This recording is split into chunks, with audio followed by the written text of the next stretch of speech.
नमस्कार मित्रांनो, लग्नानंतर होईलच की प्रेम या मालिकेच्या पुढील भागामध्ये आपण पाहणार आहोत. नंदिनी ही काव्याला बोलते, काव्य मी जीवाची बायको असून माझा जीवावर पूर्ण विश्वास आहे.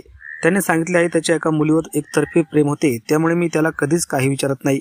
तेव्हा काव्यही तिला बोलते, ताई तू जीवाची बायको आहेस, परंतु मी जर जीवाची बायको असते तर मग मी त्या मुलीचा शोध घेतला असता व तिचं नाव काय आहे ते शोधून काढले असते. आणि तेव्हा नंदिनीला राग येतो. नंदिनी बोलते, काव्य हा काय प्रश्न झाला? तेव्हा काव्य बोलते, ताई क्युरिओसिटी म्हणून मी त्या नावाचा शोध घेतला असता. जीवाच्या छातीवर टॅटूमध्ये काढले नाव काय बरे असू शकते? तेव्हा नंदिनी विचार करू लागते, ते नाव जास्त काही मोठे नसावे, 2 किंवा 3 अक्षराचे असेल.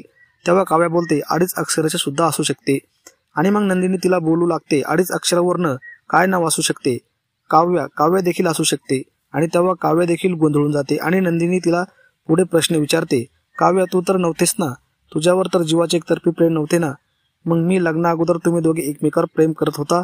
आणि नंदिनी असा प्रश्न विचारल्यानंतर काव्य ही आपल्या चेहरा दुसरीकडे करून उभी राहते आणि ती मात्र अतिशय घाबरलेली असते. आता या पुढे येणाऱ्या भागामध्ये काव्य ही जीवाची लग्ना अगोदरचे प्रेम याला होकार देणार का, हे पाहणे अतिशय रंजक ठरणार आहेत. तर अशाच प्रकारच्या मालिकेचे डेली अपडेट पाहण्यासाठी आताच आपल्या YouTube चॅनलला सबस्क्राईब करा.